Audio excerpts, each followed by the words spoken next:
आज हम लोग विभूति पाद के सूत्र नंबर 41, 42 और 43 इन तीनों का अध्ययन करेंगे। तो चलिए शुरू करते हैं। सूत्र नंबर 41 हमें कहता है श्रोता आकाशयो संबंध संयमाद दिव्य श्रोतम।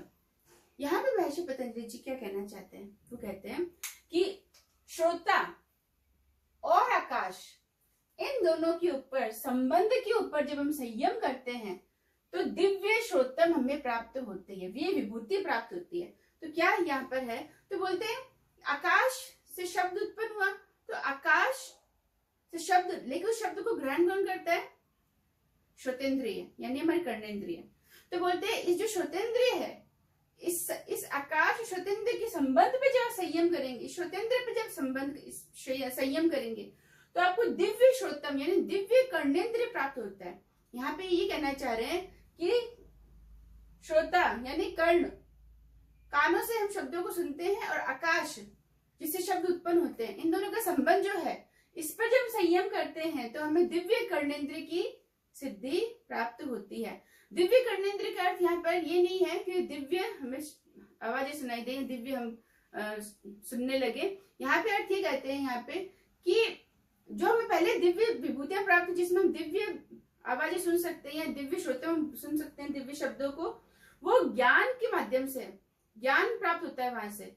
लेकिन यहाँ पर वो ये कहना चाह रहे हैं कि ये जो आपको सिद्धि प्राप्त होती है, इस सिद्धि से, इस विभूति से क्या होता है, आप किसी भी प्राणी के भूत, भविष्य, वर्तमान की, अतीत, अनागत और व्यवहित यानी व्यवधान वाली भी आप सारी तरह की क्या आवाजें सुन सकते हैं, शब्दों को सुन सकते हैं दिव्य कर्णेंद्रिय होने की वजह से। वो बोलते हैं ये दिव्य कर्णेंद्रिय आपको यहाँ पे सिद्धि प्राप्त होती है।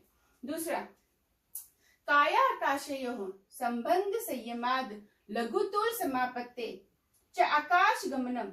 महर्षि पतंजलि जी कहते हैं इसी तरीके से जो काया और आकाश, शरीर और आकाश के संबंध पर जब संयम करते हैं, पहला, ठीक है, और दूसरा, या फिर आप लघुतुल यानी रुई जैसा कोई ऐसे हल्के पदार्थों पर आप संयम करते हैं, संयम करके समापत्ति करते हैं, तो आपको क्या मिलेगा? आप आकाश गमन की सिद्धि प्राप्त कर सकते हैं। यानी आप आकाश इतने हल्के हो जाते हैं, इतना शरीर हल्का हो जाएगा, इतने हल्के हो जाएंगे कि आप आकाश के अंदर गमन कर सकते हैं, आकाश में आप चल सकते हैं। तो बोलते हैं जो योगी होता है वो सूक्ष्म से भी सूक्ष्म मार्ग में चल सकता है, वो वहां पर जा सकता है। कब? जब वो काया और आकाश का संबंध करे। पहला तो ये है एक तरीका। या फिर आप किसी हल्के पदार्थ, जैसे रुई जैसे किसी पदार्थ, ऐसे हल्के कोई पदार्थ होते हैं, उन पे जब संयम करते हैं समापत्ति के माध्यम से, तो भी आपको क्या होता है? आकाश गमन की शक्ति या आकाश गमन की सिद्धि प्राप्ति होती है योगी को। तीसरा, बही कल्पिता वृत्ति महादेव विदेहा ततः प्रकाश आवरण क्षय है। महर्षि पतंजलि जी कहते हैं बही मतलब बाहर, बाहर की तरफ, अकल्पिता और कल्पिता, इसको थोड़ा हमें समझना है। कल्पिता उसे कहते हैं जहां मन शरीर के अंदर होता है, मन शरीर के साथ कनेक्ट होता है, शरीर के अंदर। मन शरीर के बाहर वृत्ति ले जा सकता है, मन की वृत्ति शरीर के अंदर होती है या फिर शरीर के बाहर होती है, बाहर भी ले जा सकता है अपनी वृत्ति को या अंदर। जब शरीर के अंदर मन की वृत्ति होती है, शरीर मन अंदर होता है, तो बोलते हैं कल्पिता। अकल्पिता होता है जब मन शरीर से डिस्कनेक्ट हो जाता है, शरीर के बाहर चला जाता है, शरीर के बाहर ही मन चला गया, शरीर के साथ अटैच नहीं है, मन शरीर के साथ जुड़ा हुआ नहीं है, चित्त शरीर के साथ जुड़ा हुआ नहीं है।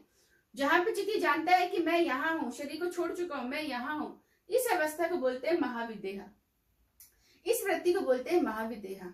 महाविदेहा विदेहा से ही प्राप्त होती है, यानी अकल्पित कल्पित के संयम करने से ही प्राप्त होती है।